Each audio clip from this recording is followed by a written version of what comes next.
Konsep untuk membuat motor super ringan sudah dihadirkan oleh Ducati pada generasi ini.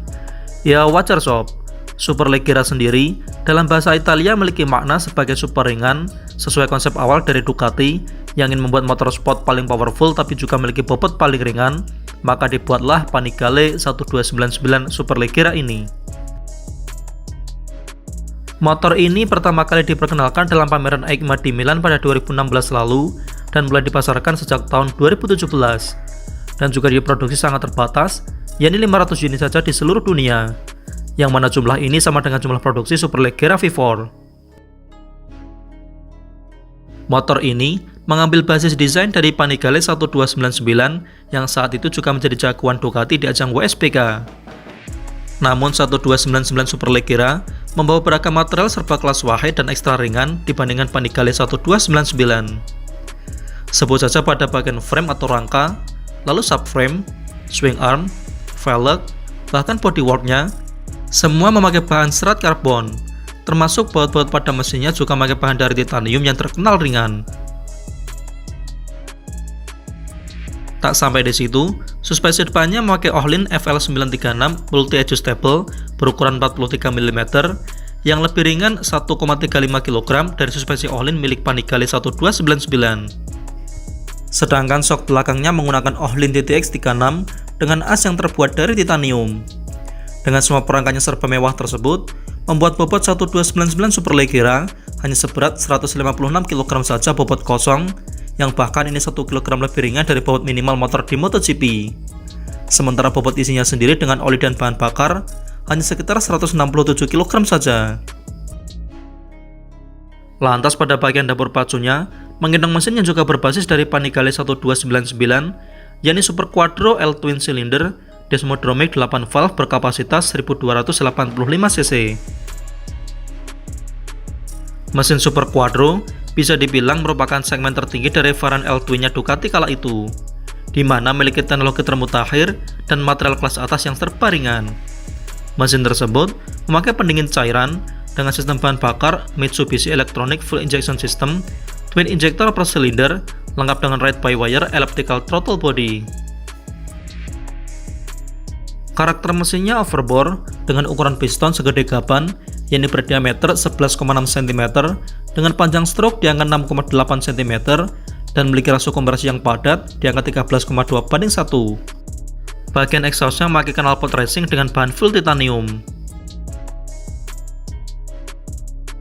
Yang kerennya sob, walau hanya dual cylinder, power yang dihasilkan dari mesin ini juga luar biasa, mencapai 215 horsepower pada 11.000 rpm. Dan tentu saja mesin dual cylinder L-Twin memiliki torsi yang melimpah, yaitu mencapai 146,5 Nm pada 9.000 rpm. Dengan bobot yang ekstra ringan dan memiliki power sebesar itu, motor ini tentu memiliki power to weight ratio yang sangat baik, di mana mencapai 1,28 horsepower per kilogram. Ini artinya setiap 1 kg bobot motor ini akan dilayani oleh power sebesar 1,28 horsepower. Luar biasa sob. Karena motor-motor sekelas biasanya berada di kisaran 0, alias nggak sampai 1 horsepower. Dan kabarnya top speed motor ini mencapai 305 km per jam. Namun sayang Mimin belum dapat informasi gimana kecepatan akselerasinya. Yang jelas motor ini bakalan sangat enteng untuk melesat sob.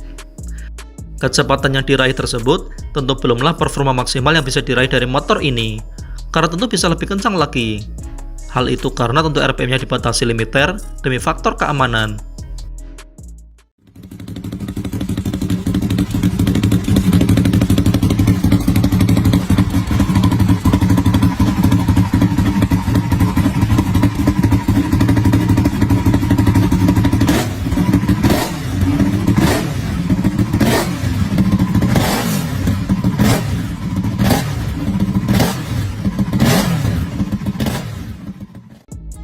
Oh iya, mesin ini sudah lolos uji emisi Euro 4 ya sob, dan klaim konsumsi bahan bakarnya adalah membutuhkan 5,3 liter untuk menempuh jarak 100 km atau gampangnya di angka 18,8 km per liter. Dan untuk mengendalikan power besar itu, Superbike ini juga dibekali dengan sejumlah perangkat elektronik agar mudah dikontrol dan dikendarai. Sebut saja ada 6 akses Inertial Measurement Unit atau IMU, Traction Control, Slide Control, Power Launch, dan Engine Brake Control. Lalu ada juga Quick Shifter, sistem cornering ABS dari Bosch, dan Ducati Analyzer plus Data Capture System. Sedangkan bagian penghenti lajunya dipercayakan pada kaliper Brembo radial mount monoblock Evo M50 dengan 4 piston kaliper di depan dan 2 piston kaliper di bagian belakang. Sedangkan untuk bannya sendiri, Ducati Superleggera 1299 menggunakan Pirelli Diablo Super Corsa SP.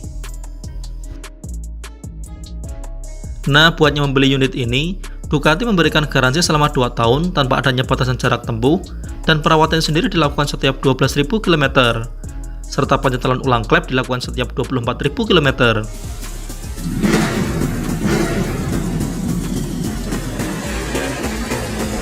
Nah, yang terakhir sob, untuk urusan harganya, Superleggera memang sudah mahal sejak dulu, karena motor ini jika dirupiahkan kala itu, sudah dijual dengan harga lebih dari 1 miliar rupiah.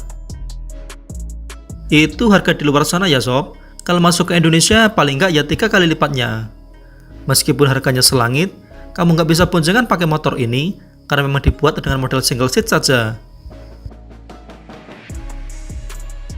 Nah, sebelum generasi ini hadir, Superleggera sudah ada pendahulunya bernama 1199 Superleggera yang akan mimin bahas kalau respon video ini bagus. Nah, gimana sob? Adakah Sultan di Indonesia yang punya Superleggera 1299 ini?